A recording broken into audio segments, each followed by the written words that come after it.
Hello, I'm Natasha Riordan, and it's my pleasure to welcome you to this virtual green room.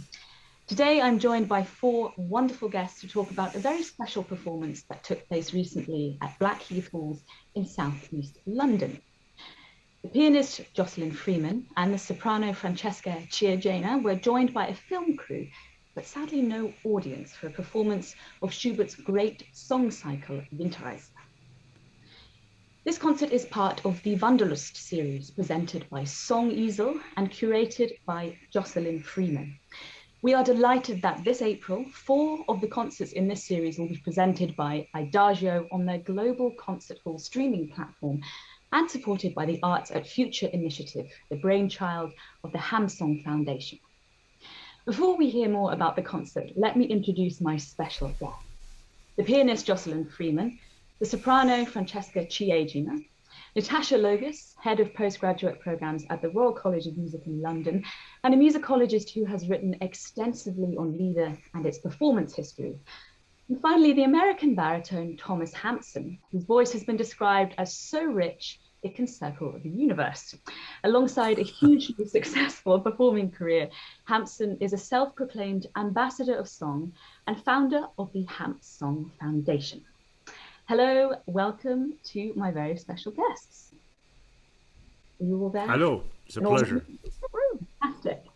So I want to start by asking you, Jocelyn, about the Wanderlust series and Song Easel. Could you tell me what are they and where was the inspiration? Where did that come from for this? So first of all, the Song Easel came first. I wanted to create a platform for song in southeast London. I feel it's important to not only play song, but find opportunities to allow it to reach a new audience and allow it to reach a wider audience. So that is the inspiration behind Song Easel. Ideally, I want to fill southeast London with song. It's a little bit hard at the moment with the pandemic, so we are going more global and online this year and hopefully years to come. This initiative is very much about bringing song to more people, and that's something I'm really passionate about.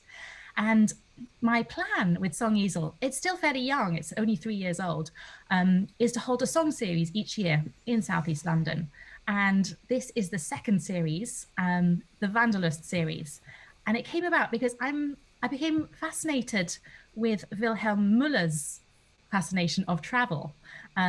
He loved both Italy and Greece, and he traveled multiple times to Italy, wrote various publications on Italy, and actually one of the recitals which streamed last month was a program of both Italian and Schubert song. So that was quite fun to explore that link in a program. But of course, we know Wilhelm Muller's poetry most because of Schubert song cycles, Winterreise and Die Schöne Müllerin. And so these cycles form a real core of the Wanderlust.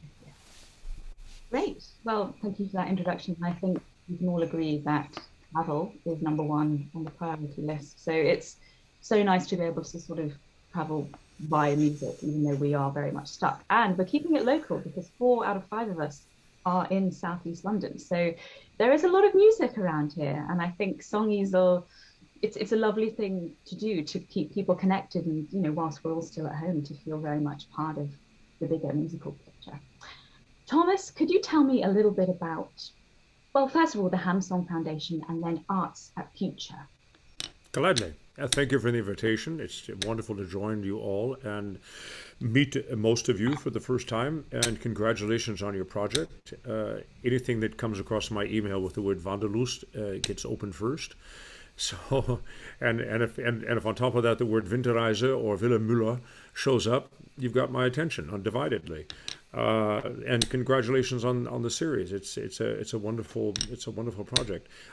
If I may just actually I'm not self-proclaimed ambassador of song. I've kept the title in my biography because it amused me so much. It actually came, I think, from the New York Times, and as I was doing a bunch of recitals in America.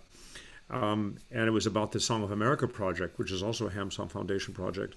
And I only mentioned it because it became an etiquette and become kind of stuck on my forehead, which I'm perfectly glad to have it. But and I am very, very involved in song, and that just parks me right into the Hampson Foundation. The Hampson Foundation I started, I think, in 2003 or 2004.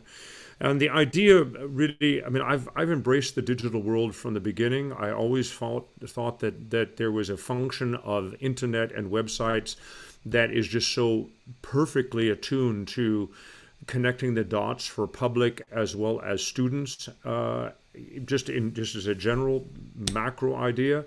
The Hampson Foundation is fundamentally about classic song, poetry set to music in any epoch, in any language. On the Hampson Foundation, if you visit, which I hope you all do, you will find massive resources on all sorts of song, all sorts of poets. And my idea was to build a dashboard, especially people that are interested. It's not just students, but what students can really get serious traction because we've set it up that way. But I really was passionate and still am passionate about the person who maybe is going to recital for the first time. Maybe somebody is hearing the Winterreise for the first time, and maybe some song, maybe not another song than Lindenbaum, but from my heart, it can be the Lindenbaum.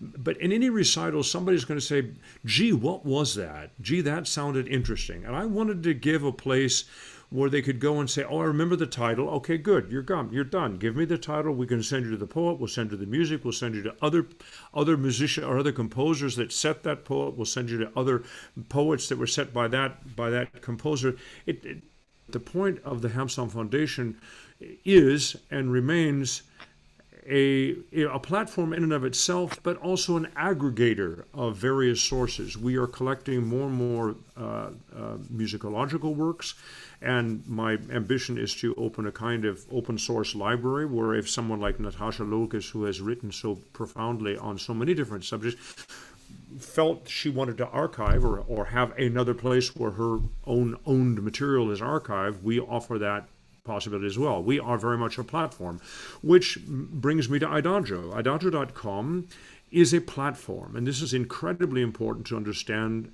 for the public, in that we're not Medici TV, we're not Unitel, we're not creating a library. We simply make that which is going to happen anyway in an internet environment to a wider audience, to a more stable international platform. And it's great for schools, it's great for presenters. The Idagio.com streaming platform, which started, I believe, around 2005, is, or maybe actually later than that. I don't remember. I don't want to say something stupid. This is millions of tracks. This is an online streaming platform. I'm coming from Zurich. Central Europe is in tremendous stress still. So we are still very much in a digital universe. There is a startling statistic that we shouldn't forget, and that is that as of 12 months ago, in March of 2020, 1.6 billion students in 120 plus countries were instantaneously put into a digital environment for learning. That hasn't changed. We've gotten better at it, and really hats off to the educational world across the world that quickly retooled and has salvaged access points to education. We started Idagio Live literally 12 months ago to have the possibility of artists directly in communication with their audiences. And probably at the beginning was, we need to give audiences a lifeline to the arts. So that was great. And then Idagio came up with the Global Concert Hall series. And that was taking it to the end step, which was really the future looking of making performances, whether digital or analog, being produced for both publics at the same time. And again, in a platform environment. Idagio doesn't produce, Idagio makes possible. Idagio is megaphone, if you will. If it's a school environment, or it's the Vienna Philharmonic, or it's the Schauspielhaus in Berlin, this is where Adagio and the Global Concert Hall has changed the face of digital music. As we come back into post-COVID, I think that we are going to have this continued relationship of digital and analog, which I think is very positive. So somewhere in July, and you can tell that I'm very involved with Adagio, I said, look, this is a perfect educational environment, and I'm mentoring 25 to 30 kids across the world that are passionate about singing songs. I am connected to a lot of different organizations, and I welcome this new contact and new support in any way that I can help you. This seems a no-brainer. Is there some way we can just, I have a lot of kids in Berlin. Can I just, have the studio for an afternoon? Everybody brings a glass of wine and talks about their favorite songs and sings them and yada, yada, yada. And that came into, wait a minute, what about a series? And so at the time I was working with, I think, Karlsruhe, because of my close friend Hartmut Höll. And I'm also placing Horst Günther, my very wonderful and very well-known voice teacher, left a massive pedagogical library behind, which I have planted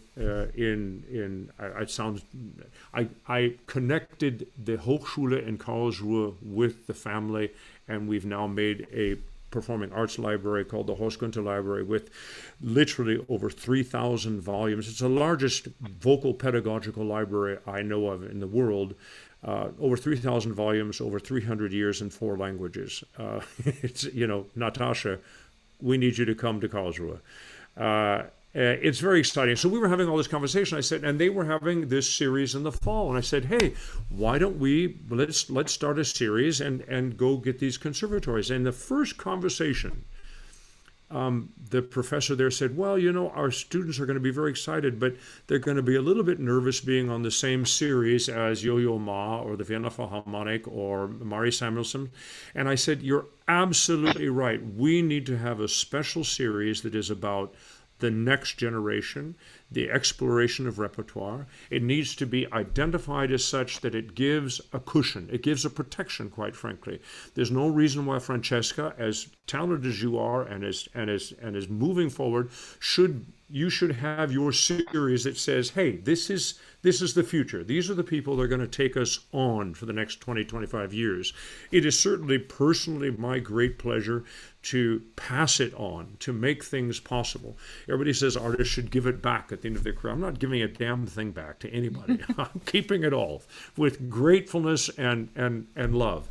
But I am very passionate about passing on with the same patience and detail that people passed it on to me when I was at your age and I was developing these programs. And that's really the connection there. So the Arts at Future is a series that is only about conservatories, special programs like yours, competitions to some extent, and young artist programs. So we have the San Francisco Opera, we have the University of Vienna, we have the Sphinx organization and Chorus Stars of Tomorrow. We are as much about I'm about young people, or we're about young people of all ethnic backgrounds and as wide as the repertoire can possibly be. And the Arts and Future concept, and as a series within the Adagio complex, but it is a wonderful mosaic of which all boils down to the essential phenomenon that you have a far wider public, deservedly, for both for song in general, but for your specific development, Francesca, as well as the raison d'etre of your organization, Jocelyn, with doors open and windows open through the adagio.com. And that's my dream and my passion. Thank you for that incredible introduction, Thomas. And I think also, an incredible amount of work over the past year, and 2 things that I wanted to understatement. 2 things I wanted to touch on. One, when you were talking about, I often say, sorry, I often say I'm busier than ever, but I'm revenue free. So, Oh, sorry to interrupt. Go ahead. Sorry. no. Thank you so much. One thing was that I think with streaming and listening to classical music online, one of the problems is that there isn't often enough curation. So it's amazing to have your resource where you're directing people to things that people are thinking about, because often suggestions that are made for people, it's not thinking about truly the artist or what you really want to hear, because it's such a specialized genre. So I think having Right. that resource is so important, because that's the way you'll get people hooked, not just by sending them to the Moonlight Sonata played by Mr. Anonymous Pianist, but by really And, thinking about.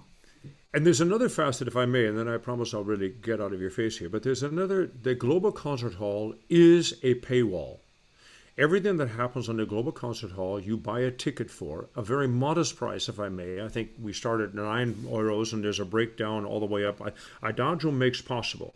We take 20 to 30% at the top, or the Adagio does, and the rest goes to the producer, I mean, to the producing organization, whether it's your organization or the school, or if it is just the artists themselves. We're just looking for win-win here. And I want people to know that if you buy a ticket to see something on the Global Concert Hall, you need to know that at least 70% of what you've paid is going straight to the people that you're participating with.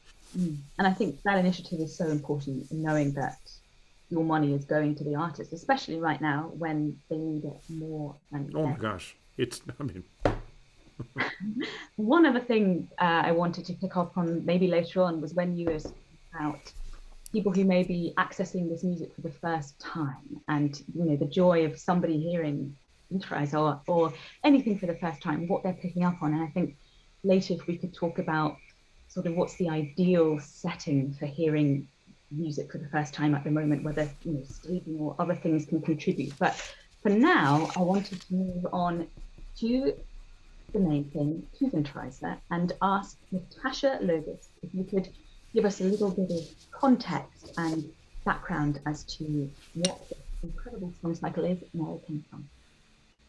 You're going to have to give me more help than that, Natasha. Otherwise, I'll talk the rest of the day and probably for the rest, well, into April. Where do you want me to start? So, when was it written? Was there a purpose to it? Was he writing to commission?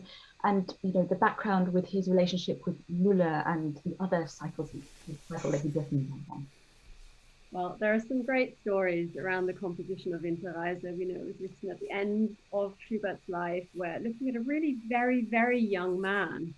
And Müller also was very young when he died. So there's a tremendous pathos already bound up in this song cycle at the end of the 1820s. And we know that it's written in Vienna, which at that time was a very, very politically tense city. There was a lot of police surveillance. The idea of being watched all the time was very present in people's lives. Sometimes I think that we are in extraordinarily similar times. The time of Winterreise is now, sometimes I think. It's also a very powerful cycle of isolation. And when I was thinking about this conversation today, I was rereading the poetry and thinking, well, we can find ourselves in these words at so many different times in our lives. It's a cycle about aging in some ways. I was thinking about the way he talks about the hair graying. My hair is graying. Sometimes I look at that and I think about, the snow falling on our hair, the loneliness that I think each and every one of us can identify with.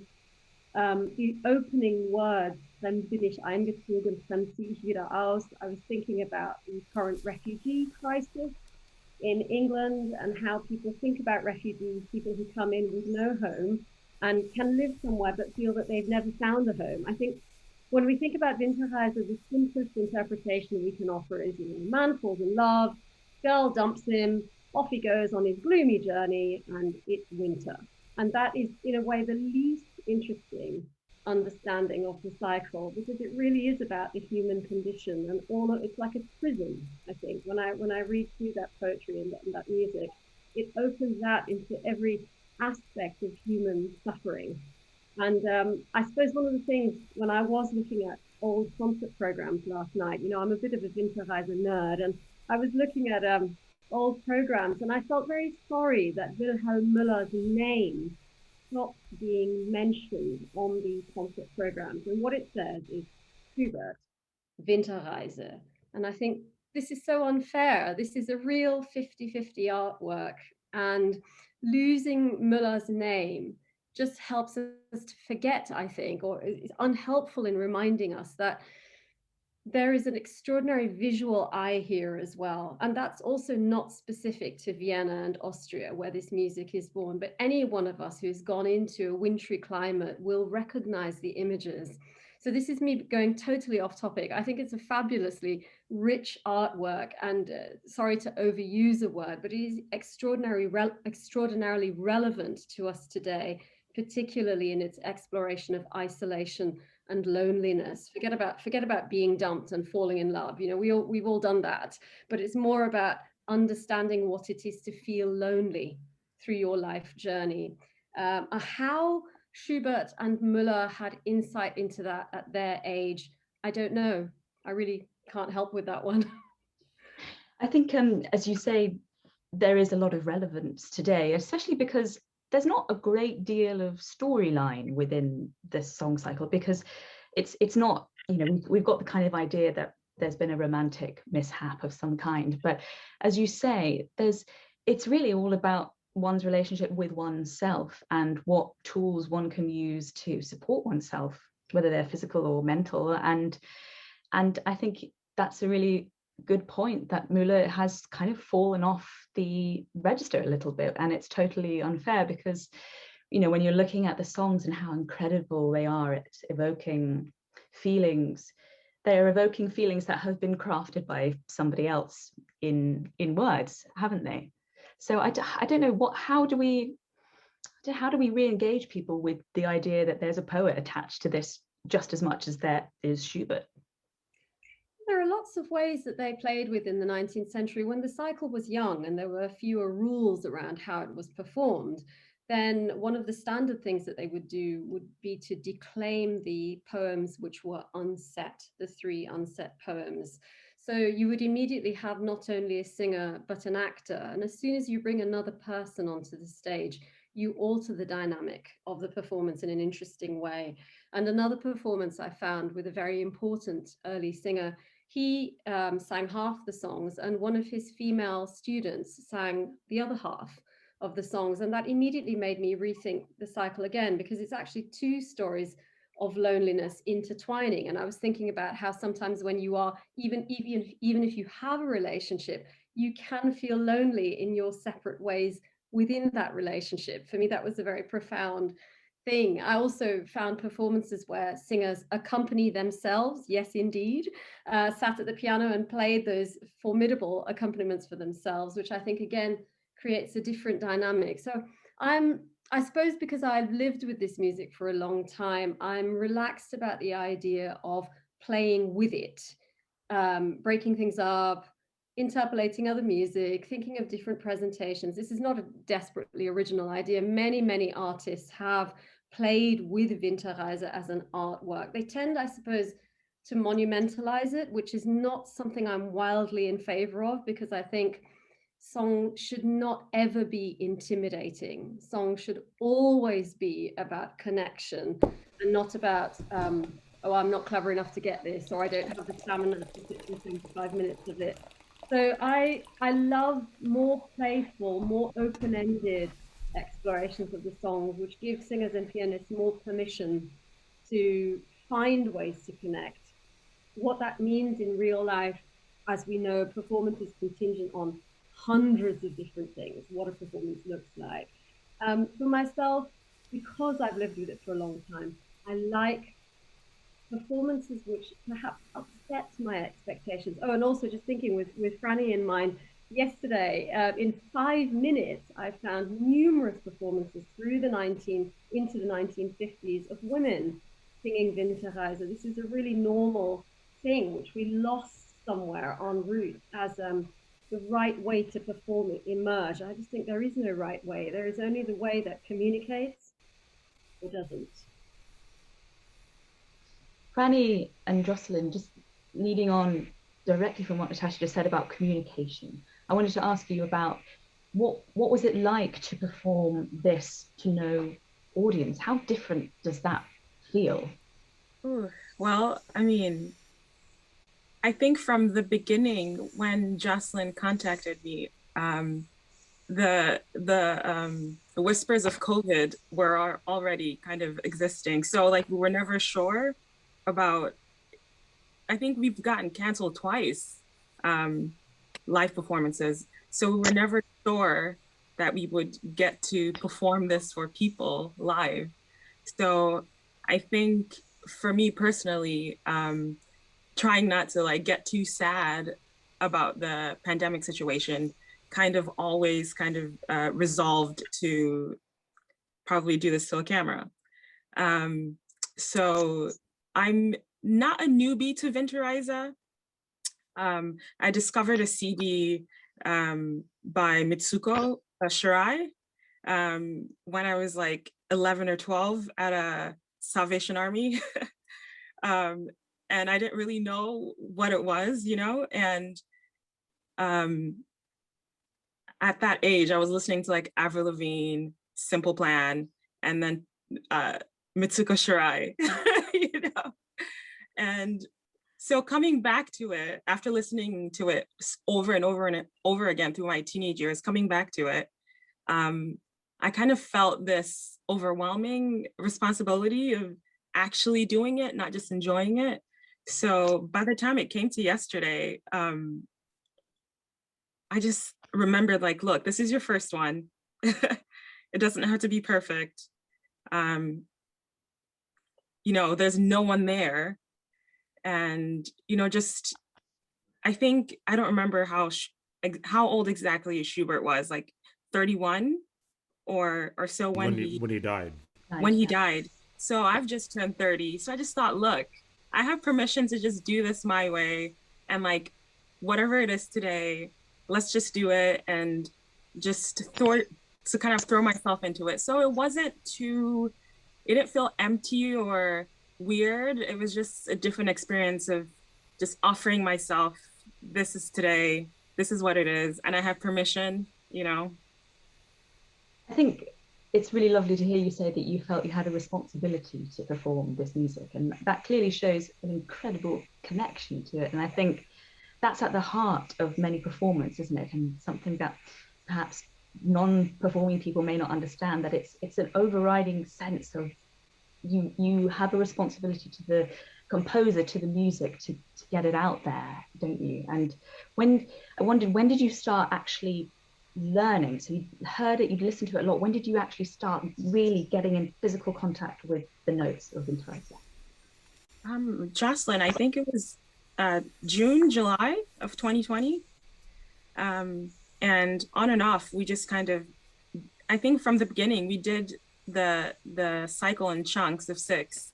So the first 6, the next 6, the next 6, and so on. And it was nice to do it that slow. And we were supposed to perform it around Halloween, then November, and then January, and then now.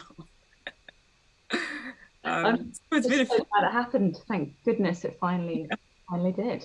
Yeah. And Jocelyn, obviously this whole series is your baby, and it's fantastic that you've managed to make it work. And you know, bravo to you for keeping it all going, because I think against all the odds in a difficult landscape, what you've created is remarkable, and it's, you know, it's a joy that people are going to be able to hear it. And I wondered a specific question for you. So within Winterreise, there's a lot of solo piano introductions or postludes, so you have quite a big responsibility for shaping the story, shaping the songs. And I wondered how much of that is predetermined and how much of it is you in the moment, reacting to Franny, reacting to the surroundings, and you know, toying with the tempos. How much of that is sort of a free-spirited response? Really great question. First and foremost, thank you for your lovely comments, and I'm just so grateful that we've got a platform to actually put this out on, because we've got artists and we've got the film crew all ready to go. So it's just so great to be able to launch it and to be able to work as it is for us. Yes, so I think in terms of the pianist's job, um, there's definitely a response to the room. So as musicians, we need to listen. We need to listen not only to what sounds we make, but we also need to listen to the silence. And it's very different when there's an audience there because we respond to the tiniest little things. I'm sure we respond to a sigh from someone in the fifth row without even realizing. And then, of course, at the end, we always hope there's going to be tumultuous applause. But when we don't have that, there still has to be an energy. And it's been a really interesting year to sort of, I guess, go into or to explore how and why we do these sorts of things. I think in terms of predetermined ideas, where I'm at in my journey as a song pianist, I do need to have some predetermined ideas. I mean, I haven't played this song cycle hundreds of times. I hope that I will in 40 years' time. I'll be able to say I've played this thousands of times. But for example, there are so many songs in 2/4, but they've got very, very different markings and they could easily blur into one. We've got Messig, we've got Sehr langsam, we've got Langsam, we've only got one Sehr langsam actually, we discovered.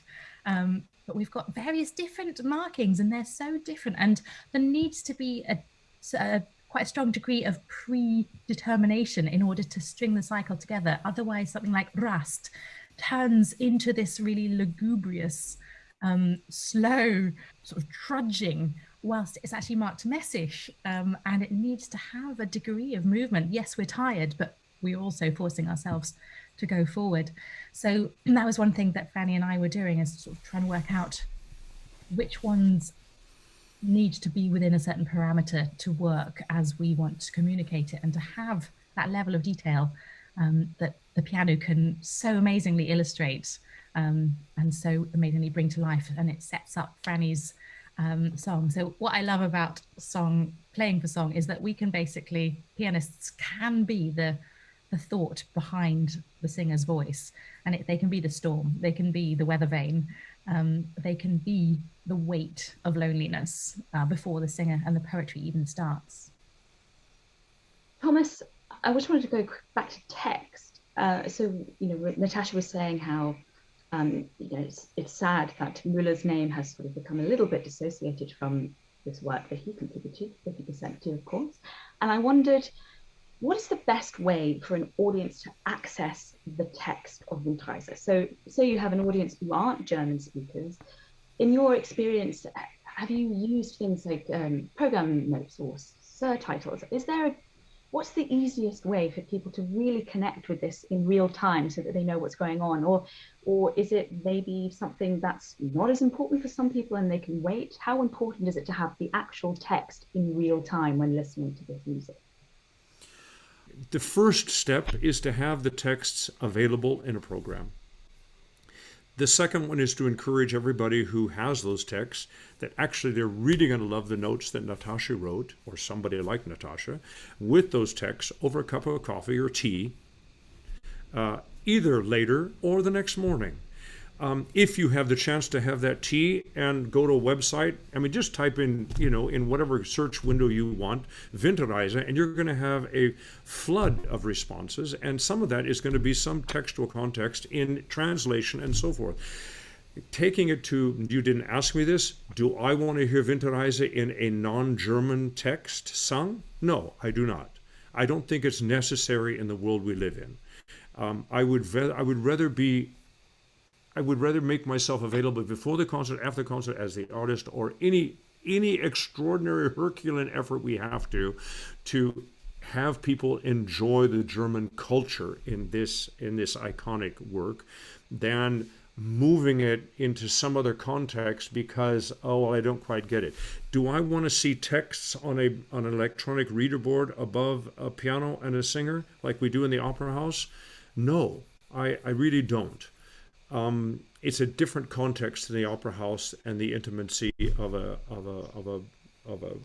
recital hall. These are Tom Hampson remarks, and not, that's just how I feel about it. So anyway, I promise not all my answers will be so convoluted or wrapped around. And by the way, this whole issue of gender, by the way, I do want to say that, we've made a big thing about this in my generation, and maybe the one even before us, with Fischer-Dieskau and Pry and Schwarzkopf. But Lotte Lehmann used to sing this cycle all the time. She made a fantastic book and sketches of it. I mean, she taught this thing from inside out. We have made more the issue of gender in the late 20th century than it ever was in the 19th century. Frauenlieben und Leben was premiered by Julia Stockhausen with Clara Schumann at the piano. The Dichterliebe was sung by Gotthard Schröder for the first time. I mean, it was about the work of art, and it should be about the work of art. And also this whole hysteria about memorization. What complete bullshit. I'm sorry, I did my first bad word, and please don't edit it because people will respond to it. It's nonsense. We are singing evidences of poetry and music. Something like the Winterreise or Schönemeer, and something that is really such a dramatic monologue, is certainly probably better memorized. But what I and that's the other dial, if I can, another notch on the dial that I can encourage, and we do this in the Schubert Week in Berlin, and wherever else I teach as well. I want people to sing with music. If you have a Schiller ballad, it's not your ballad. I'm not singing the Der Taucher for 20 minutes because it's something I'm going to experience. I want this parable. I want this metaphor. I want this story to be immediately accessible as a story that every individual person can inhabit as their own, however they digest those metaphors. And this is the very personal permission and freedom that individual listeners and concert goers have the right to demand, and we as artists and presenters have the responsibility to give them all the possible pathways to enliven, enrichen, and enable what they want to understand in the work of art. You cannot go out on stage, Francesca, and convince anybody of anything. It doesn't matter what they think of Winterreise or of Schubert. It only matters what you think of Winterreise and Schubert. And you are making that audible. And everybody else gets to decide what they do for it. You go crazy if you think, oh, did they get that? Or, oh, yes, I speak German. Or, oh, did you get that word? This will make you nuts. And it's irrelevant. It's irrelevant, And some people... the concert goer says, oh, well, that idiot, he only gets 10% of the Winterreise. This is my 25th Winterreise over 25 years. And maybe some of that's true, but that person getting the so-called 10% for the first time, that is their 100%. And that's why we do what we do. That's why I think we do what we do. Winterreise is far more important than Thomas Hampson. And Winterreise will be eternal. Tom Hampson's come and go. Francesca's come and go. Jocelyn's come and go. We have a responsibility to make the flame as bright as possible and move on. Annie, I want to get your response to that. Incredible. Yeah, good luck with it. And another thing. Sorry. Pep talk, hybrid, historical context, incredible declamation. What's your reaction to that? What are your initial thoughts? I almost wish I had this conversation with you before I performed it. It's not too late. Well, you get a second go at the end of May, so fingers crossed. I think you're going to have so many goes in your career. I mean, you said you just turned 30. That's fantastic. I didn't sing Winterreise. I sang Winterreise quite late. I sang a lot of other Schubert. Obviously, I've sung songs. It's not about me.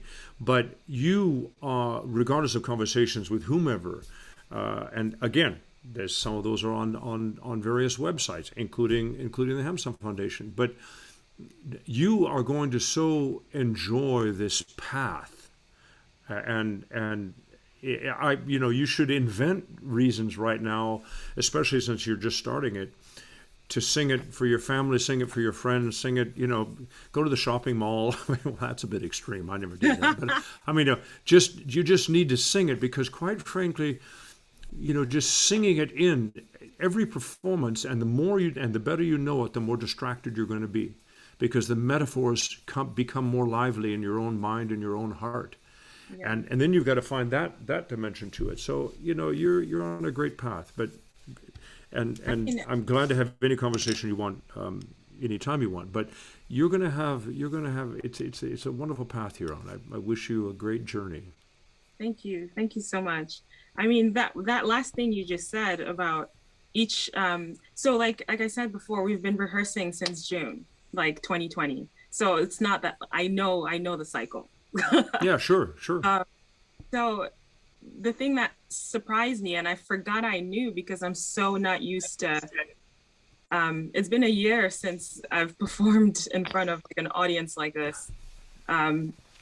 So like I've forgotten the intense adrenaline and what that brings to, what layers that adds to a first time doing anything.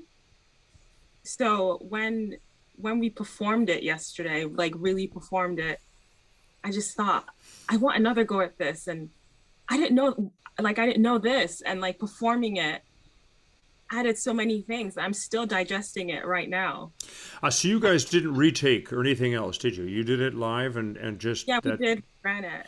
I think that's wonderful information for your public, and that's a real motive and mission in the Global Concert Hall. This is risk taking in a new environment, but this is a real thing. We're not producing pretty videos. We're making live performance possible with warts and oops and ooh, can I do that? Can I do that over?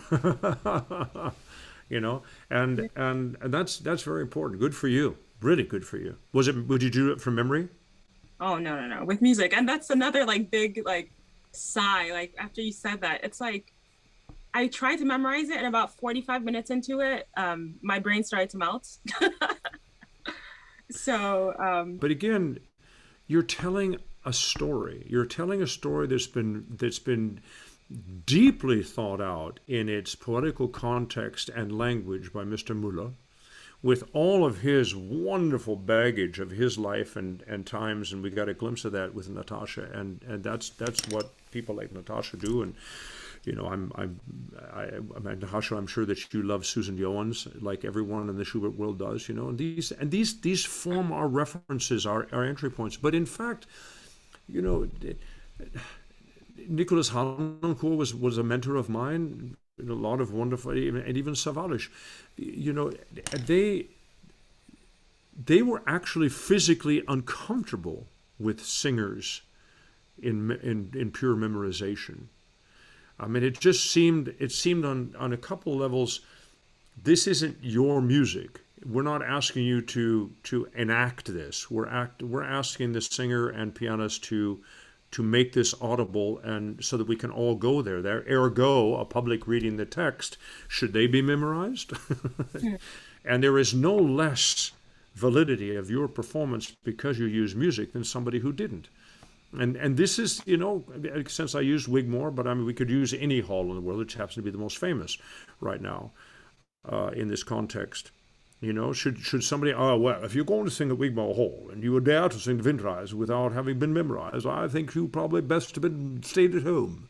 It's complete bunk. It's nonsense. What a pretentious, selfish possession of a work of art called Winterreise by Schubert and Müller, and a prevention of an artistic experience by a young performer and a wonderful pianist, also young, thank you very much. I mean, what complete rubbish. It's just, I just will not go there. So, in my stentorian age, I get to say these things with such vehemence. I really appreciate it. Natasha, with discussing the politics of performance, I wondered, what would this have been like in this initial performance? We're talking about people memorizing, standing up in a concert hall. It's a very different experience for Schubert initially, isn't it, when this was first performed? We're not thinking about the sort of Wigmore Hall declamation to a silent audience whilst wearing tails and not memorizing. Could you give me a little picture of how this would have first looked in its first performance? It probably would have looked like a mess, with what we'd expect now. But I'm quite partial to messes because I think that quite creative. And so, I mean, there would be no expectation that you would sing all 24 songs. That is the most important thing to know about 19th century performance of Winterreise. You'd never have dreamt of it. The critics would have said it was boring. The audience would not have known what to make of it, because you would never have imagined 75 minutes of the same musical texture. And I think very much about texture. You'd be looking to keep your audience's attention by moving between different kinds of actual oral textures. So that's the first thing. I was listening to the conversation about memorization with great interest, because it is a source of such profound anxiety for so many musicians. I'm completely with Thomas on this one. Why put yourself through that pain when actually it doesn't really matter? There is a skill to singing off music, singing off the page, which can be learned, and then it's simply not an obstruction. It's not a problem. But I remembered a memoir from Clara Schumann, who was very, very young at the time and had gone on her first tour to Paris. And her father said, "Oh, in Paris, everybody expects things to be memorized." This is 1830. And so she memorized effectively overnight, went onto the stage, had a memory slip, and covered it with improvisation, which is another thing which I just think is an extraordinary. When you read the memoirs of these musicians working in very, very precarious circumstances, I think that's another thing that connects us today with those lives back then. Musicians are struggling at the moment and suffering. But with everything that is closed, something else seems to open, which I watch with interest. And I think, what a beautiful solution to a problem. If Winterreise is about loneliness, then, at least in my imagination, I can imagine somebody buying those scores. And I say those scores because through most of the 19th century, it would have been published in volumes, exactly as Franny and Jocelyn learnt it, in chunks. You wouldn't have bought 24 songs. You'd have bought 1 or 3 or 5, and you'd have learnt it in bits, perhaps over years. And the majority of that work would have been undertaken probably alone, in your house, with your piano, with your mistakes and your oopses. And you probably would have privileged the easier songs, and I'm talking about technically easier for the piano and the voice.